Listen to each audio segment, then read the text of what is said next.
본 영상은 유튜브 채널 KRTV 뉴스에서 제작하였으며 도움이 되셨다면 좋아요와 구독하기를 눌러주세요. 감사합니다. 우리 군이 주변국 항공모함을 무력화할 수 있는 초음속 공대함 미사일의 도입을 검토하고 있다. 군 관계자에 따르면 초음속 공대함 미사일의 도입과 관련해 지난 3월 초 공대함 유도탄이 사업용으로 선행연구 조사 분석 공고가 나온 것으로 확인됐다. 올해 8월부터 본격적인 선행연구 조사 분석에 들어가 12월까지 4개월간 진행될 예정이다. 일반적으로 대함 미사일은 암속, 즉 마하 0.5에서 0.7 정도의 속도로 날아가는 반면 초음속 대함 미사일은 마하 2에서 3으로 비행하기 때문에 방어하는 입장에서는 요격이 쉽지 않은 매우 까다로운 무기다. 특히 항공모함을 무력화하는 데 유용한 무기로 알려져 있다.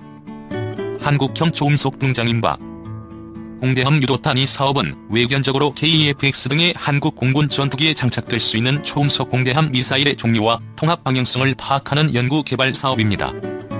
당연히 한국형 이외에 외국제 모델도 검토 대상이지만 현실적으로 이것이 한국형 초음속 대함 미사일을 지칭하는 것이라는 것에 대해서는 이견이 없습니다.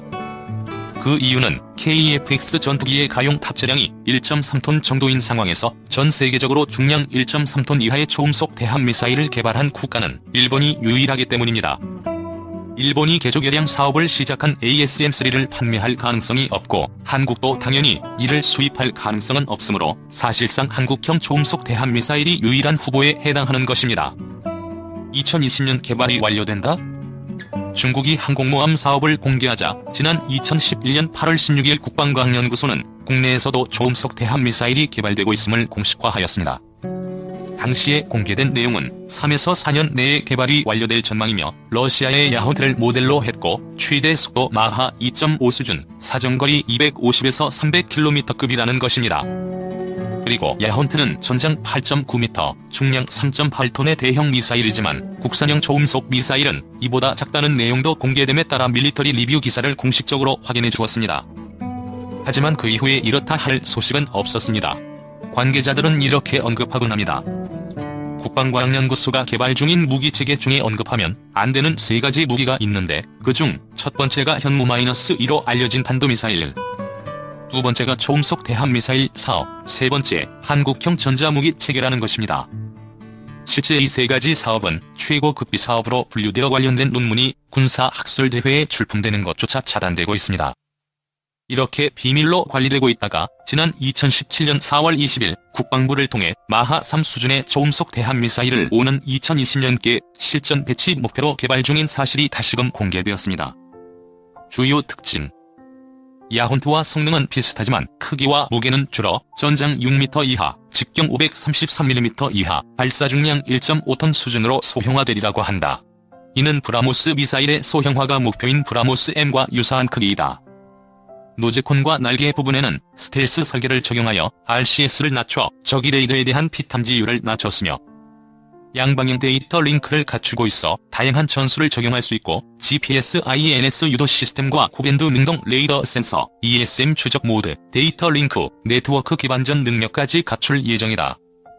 냉각식 열영상 센서, 가시광 센서를 사용하는 다중모드 탐색기를 이용하며 이 다중모드 탐색기는 초음속 비행에 의한 공기 마찰로 민감도가 떨어지는 열영상을 가시광 센서로 보조하는 것으로 현궁 대전차 미사일에서 같은 컨셉을 사용한다.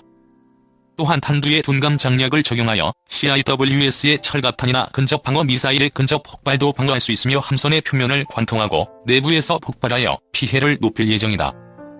거의 개발이 완료일 땐 한국형 차기 초음속 대함 미사일의 예상 사거리는 300km 정도로 알려져 있었다.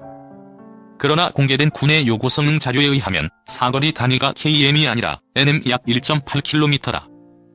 따라서 최대 사거리는 300나노미터 즉 약 550km 내외 정도일 가능성이 크다고 보인다.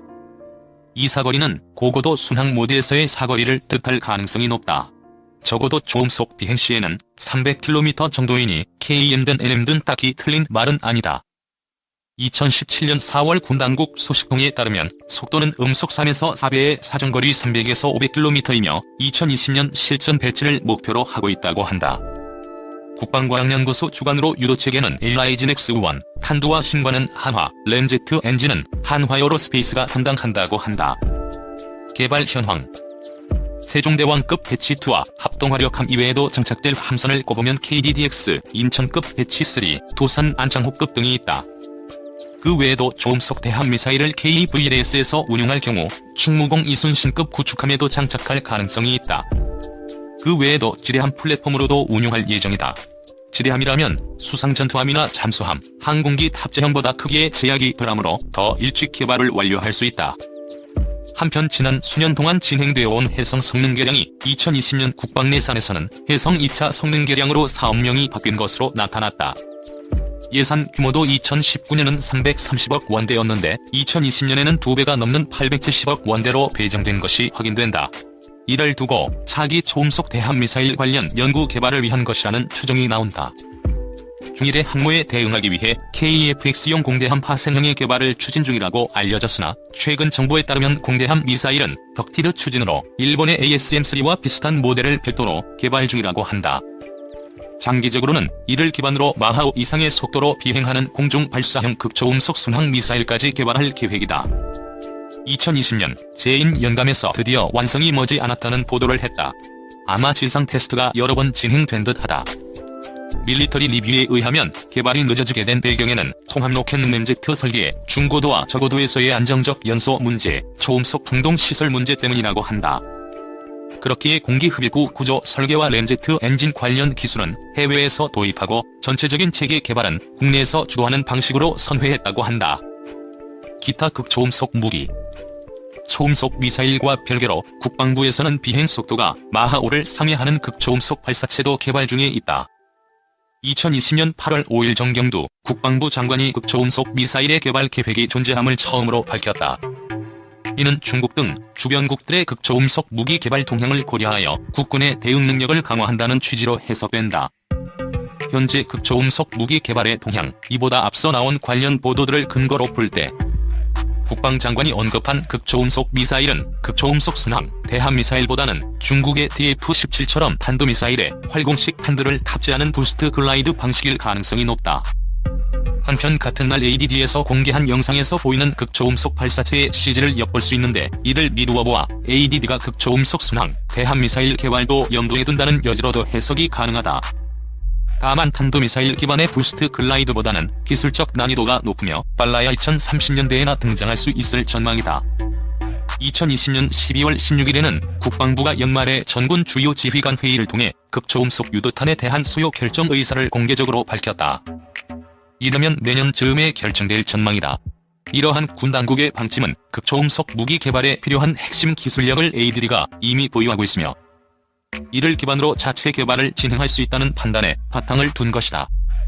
이보다 앞선 6월 국회 입법조사처가 발간한 극초음속 무기체계 국제개발 동향과 군사안보적 함의 보고서는 ADD가 2004년부터 2007년까지 액체램제트 추진기관을 개발했으며 2010에서 2012년 극초음속 핵심기술 응용연구, 2011에서 2017년 초고속 공기흡입 엔진 특화 연구실 설치를 통한 관련 연구 등을 성공적으로 진행했다는 내용을 포함하고 있다. 그리고 2018년부터는 마하5 이상의 지상발사형 극초음속 비행체를 개발 중이며 2023년까지 비행시험을 완료할 계획이라고 밝히고 있다. 본 영상은 유튜브 채널 KRTV 뉴스에서 제작하였으며 도움이 되셨다면 좋아요와 구독하기를 눌러주세요. 감사합니다.